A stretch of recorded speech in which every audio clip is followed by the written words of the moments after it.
Shouts out to OG Bam Bam BXBZ. Shouts out Terrence Gangster Williams. Shouts out to the bottom. Let's get into it. Respect is everything, especially in the USP. From the story goes, the man was running a store in the federal USP, and the dude didn't want to pay him his money, so he went to confront the dude about this money and lost his life. R.I.P. to that gentleman. But that gentleman thinks a lot like me. Either, this money got a network, or this knife got to get to work. But one way, something got to get to work. It also goes back to your conversation we had where it was love versus toleration. Love those who love you and tolerate the rest. I think that is an excellent mindset to go through this life with, Because I can't say that I would think anything different from the gentleman who had lost his life, trying to run this little humble store in the USP. You don't run me my money, I'm going to bring you a move before you bring me one. Because I can't lose that respect, because then everybody else will think I'm a pushover.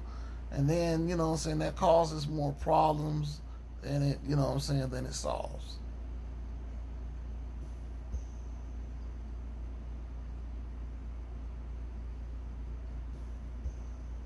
And also, I want to touch on the Larry Hoover situation. Free Larry Hoover, he's 70-something years old. He's done his time.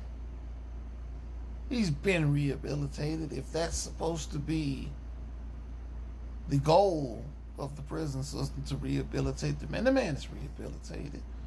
He's even denounced, the gangster disciples. Let the man come home and see his family and enjoy, what he got left. The man is not in an ordinary prison. He's in ADX Florence, which is in Colorado, which is near me, which is underground. These people rarely see any light of day. They don't rarely even talk to anybody. They can't communicate.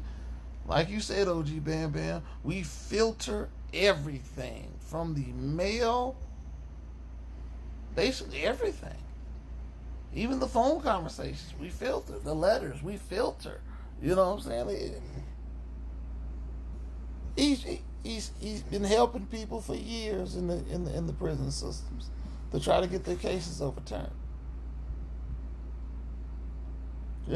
No, it can't erase what he did. Nothing can erase what anybody did. The same thing that Gangster was talking about on his channel.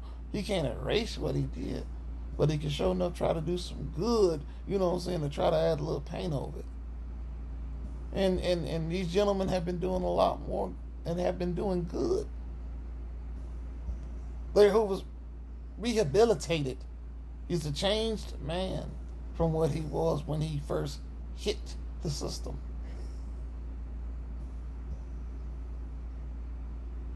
It just makes you think how cold and ruthless this system is. And the feds will hold you there to prove a point.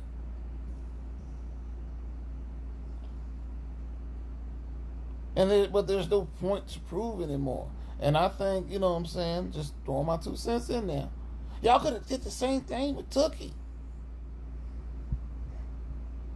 You didn't have to send him to the chair, or to the lethal injection, or to the gas.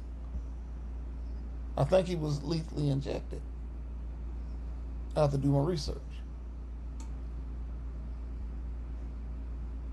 I think that the landscape would have changed a whole lot if we still would have had Tookie and Larry Hoover, if they were in and they got rehabilitated and was able to see the light of day. I think the gang politics wouldn't be what they are now, which is trash. Especially, blood gang members, gangster disciples, brownstones, Crips, Bloods, Vice Lords, MS-13s. Zopal. Shouts out to Zopal. Munekas. Shouts out to my Mexicans. Shouts out to my Latinos. Shouts out, to whoever I missed. I can't remember them all anymore.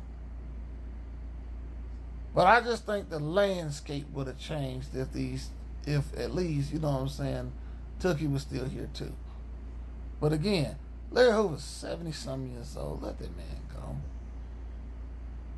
Also, free that Mr. Richard Pena. Yeah, I remember. I take notes. Free that man.